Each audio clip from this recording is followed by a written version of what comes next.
Salut tout le monde, bienvenue dans cette nouvelle vidéo de test d'un PC portable de gamer, un PC portable à 1000 €. Dans l'ancienne vidéo, j'ai présenté le Zephyrus G15 donc, que j'ai acheté récemment.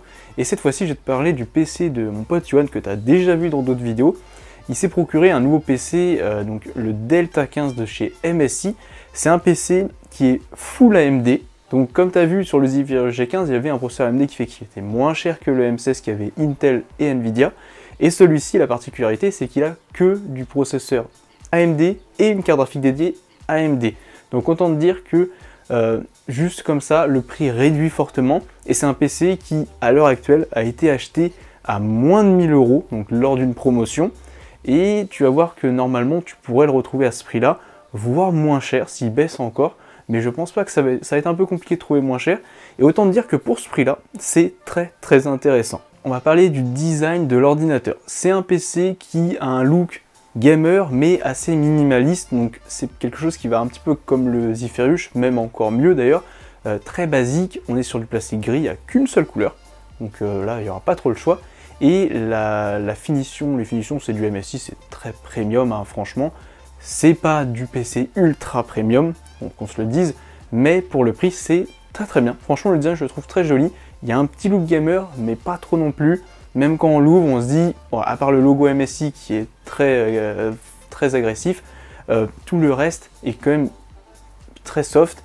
Et je trouve que c'est assez discret et personnellement, c'est ce que je préfère, avoir un ordinateur qui est plus discret qu'avoir quelque chose qui se voit dans tous les sens. Là, c'est discret, c'est quand même pas mal. Au niveau des dimensions, on est sur un ordinateur qui a un petit peu moins de 36 cm donc de largeur. Au niveau de la profondeur, on est à un petit peu moins de 25 cm.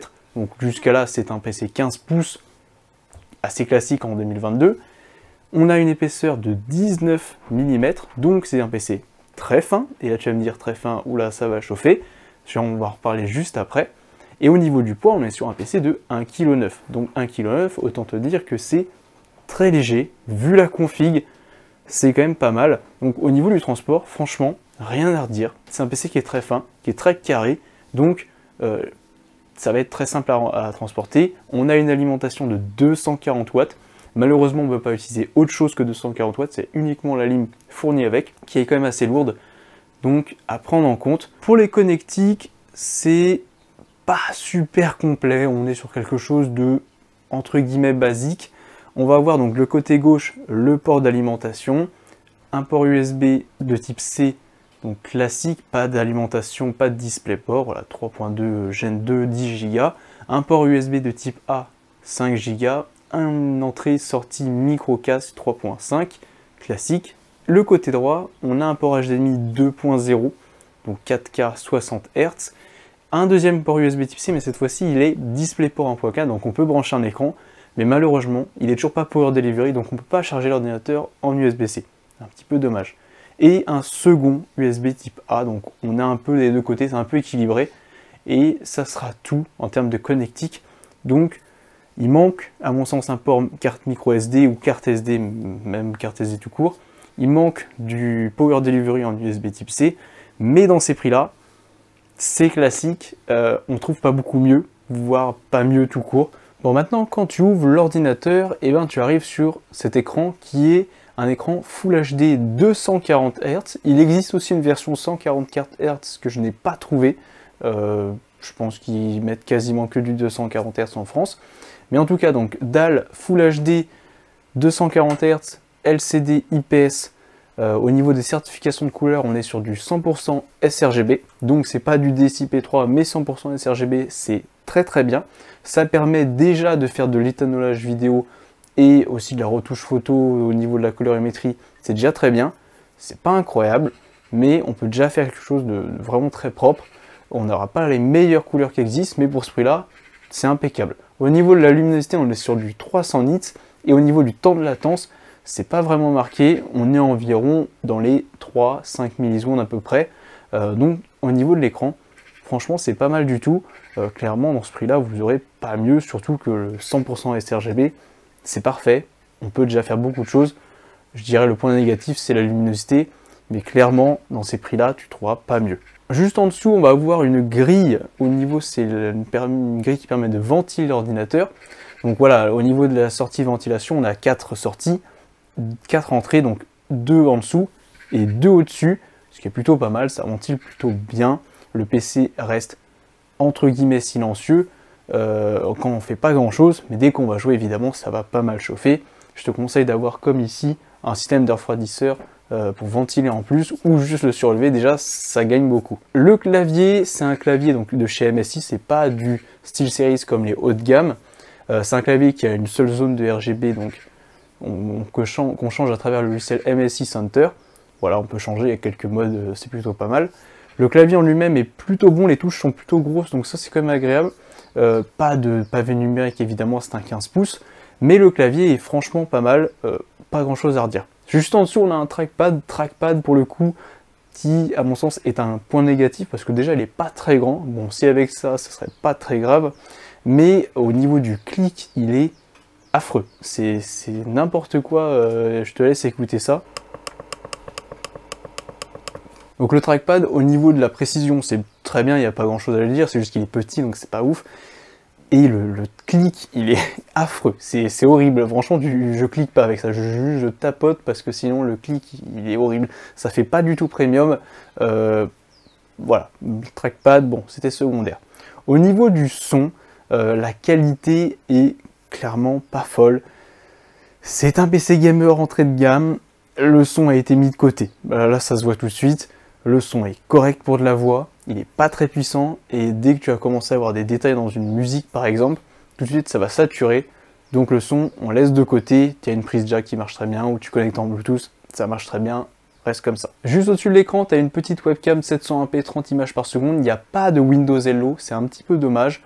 Pareil, dans ces prix-là, c'est normal, un peu un standard pour un PC gamer.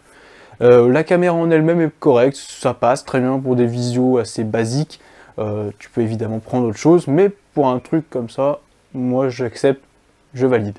On va parler maintenant des performances. Alors les caractéristiques de cet ordinateur, elles sont excellentes, vraiment elles sont excellentes. Le PC est sorti il y a à peu près 8 mois à peu près. C'est un ordinateur qui a un Ryzen donc 5000, donc ancienne génération. Alors clairement, comme j'ai dit dans ma vidéo avec le Zephyrus, il n'y a pas beaucoup de différence entre un Ryzen 7 et 9, donc même si tu n'as pas le Ryzen 9, c'est pas grave, c'est un Ryzen 7. La différence est assez faible. C'est les anciennes générations, donc les 5000. Pareil, la différence est assez faible. Pour donner un exemple, ici on est sur un Cinebench N23, tu fais à peu près 12 000 points, ce qui est excellent, surtout pour la finesse de l'ordinateur qui est quand même pas mal. Donc voilà, c'est une ancienne génération, mais les performances seront largement suffisantes pour faire de la retouche photo, il n'y a aucun souci. Faire du montage aussi, s'il n'y aura pas de souci, montage vidéo, ça marche très bien. La carte graphique, et c'est là où c'est très intéressant, au final c'est, je pense, son plus grand point fort de cet ordinateur, c'est la carte graphique RX 6700M, 10 Go, oui 10 Go de VRAM, donc c'est costaud quand même. Carte graphique qui fait de 95 à 120 watts, donc une carte graphique qui a quand même un sacré boost. Grosse carte graphique du coup, techniquement on pourrait se dire ah, ça va être pas mal quand tu vois juste la fiche technique, et effectivement c'est très impressionnant. Pour donner quelques benchmarks, on a testé sur Elden Ring en maximum Full HD, on est à peu près à une 60 images par seconde, 50-60 images par seconde, ce qui est excellent. Pour Red Dead, on est à peu près à 80 images par seconde, c'est très impressionnant pour une carte graphique comme ça. Par contre, tous les jeux qui ne sont pas bien optimisés AMD, tout de suite tu vas voir la différence avec Nvidia, évidemment. Mais quand tu vois des jeux qui sont un minimum optimisés AMD, tout de suite AMD explose Nvidia pour la même consommation, c'est très impressionnant. Alors le fait d'avoir un processeur AMD et une carte graphique AMD, ça a deux avantages. Le premier déjà, c'est au niveau de l'optimisation des performances. En fait, il y a le fameux Smart Access Memory, Smart Shift, en gros il va faire une synchronisation. C'est comme s'il y avait un choix de composants en direct, en hybride, automatique, t'as rien à faire. C'est automatique, ça gère tout seul la consommation de processeur carte graphique et qui fait qu'on a une optimisation des performances qui est très bonne. C'est très stable, ça marche très bien. Et c'est un autre avantage, donc le deuxième, c'est l'autonomie. Le PC a une très grande autonomie, on est sur une batterie de 82 Wh, qui a une autonomie annoncée de 12 heures, on est environ à une dizaine d'heures, 8-10 heures, qui est excellent. Et pour avoir testé en jeu sur batterie, sur Elden Ring, on tourne à peu près à 30 images par seconde, ce qui est très impressionnant. Alors l'autonomie évidemment en jeu, tu tiens 1 heure et demie, mais ça tourne c'est franchement génial. Donc un PC très autonome et surtout c'est un avantage d'avoir du AMD au final. Au niveau donc, de la config de base à 1000 €, donc il y avait 16 Go 2x8 en DDR4 3200 et un SSD de 512 Go PCI Express 3. Avec Johan, on a voulu upgrade le PC, donc on a enlevé les deux barrettes de 2x8 et on a remplacé par du 2x16 et un second SSD, un 980 Pro de chez Samsung, donc de 1 Tera, donc ça fait 1 Tera 5 et 32 Go du coup à la place de 16 Go. Donc du coup ça devient une config tout de suite quand même pas mal. Pour te donner un exemple, je te montre des photos, on n'a pas filmé pendant le démontage parce que démonter et upgrade ce PC, c'est la galère complète en fait. Il faut enlever le capot et ensuite la carte mère est à l'envers, donc tu es obligé d'enlever plein de composants, d'enlever des nappes. Franchement pour un débutant, c'est pas fait pour lui. Clairement je te le dis, si tu es débutant, tu n'as jamais démonté de PC, tu vas galérer. Si tu en as déjà démonté évidemment, ça va le faire. Mais c'est franchement pénible à faire. Tu fais pas des démontages tous les jours, ça crois-moi. Mais du coup, la batterie est très facile à démonter, mais tout le reste, c'est compliqué. Donc on l'a rajouté de la RAM, on a rajouté un SSD, et voilà. Franchement, à ce point-là, l'upgrade est affreuse. C'est vraiment trop compliqué à démonter pour un débutant. Pour quelqu'un de confirmé, il n'y aura pas de souci, mais c'est pénible. Alors pour la conclusion de cette vidéo, au final ce PC il s'adresse à qui? Alors c'est un PC gamer, évidemment pour quelqu'un qui veut jouer, et aussi quelqu'un qui veut travailler. On rappelle, écran Full HD 100% sRGB, donc tu peux faire de l'étalonnage, ce qui est très bien. Tu as une config au final qui est excellente, hein, on parle d'un processeur quand même très puissant. On peut mettre donc jusqu'à 64 Go de RAM si tu as besoin de RAM, là on a mis jusqu'à 32, donc ce qui est quand même largement suffisant en Full HD. Au niveau du stockage, on a mis ce qu'il faut, et la carte graphique en elle-même, elle est extrêmement puissante. Tout ce qui est logiciel de 3D, ça sera excellent. Il faut que ça soit un minimum optimisé, mais à l'heure actuelle, quand tu regardes quasiment tous les logiciels de 3D les plus connus, ils sont optimisés AMD, surtout que c'est les cartes graphiques RX 6000, donc c'est totalement récent, et c'est des cartes graphiques qui ont des grosses optimisations au fur et à mesure. AMD améliore beaucoup de choses. Récemment, pour te donner un exemple, AMD ont fait une mise à jour pour les jeux DirectX 11, qui marchait très mal avant, et depuis qu'ils ont fait l'upgrade, ça a complètement augmenté. Pareil pour OpenGL, il y a eu beaucoup d'améliorations. Bref, AMD optimise beaucoup de choses au fur et à mesure, et qui fait qu'on a des performances qui sont au final incroyables. Dès que c'est optimisé, c'est fou. Évidemment, il y a encore des logiciels qui ne sont pas bien optimisés, donc regarde le logiciel que tu veux utiliser. Cherche si c'est un logiciel spécifique, cherche un petit peu le logiciel que tu veux pour voir un peu des tests.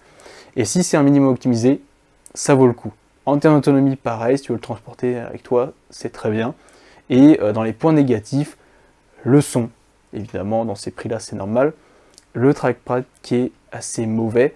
Et l'upgrade du PC qui est très compliqué pour un débutant. Voilà pour ce test du PC, donc le Delta 15 de chez MSI.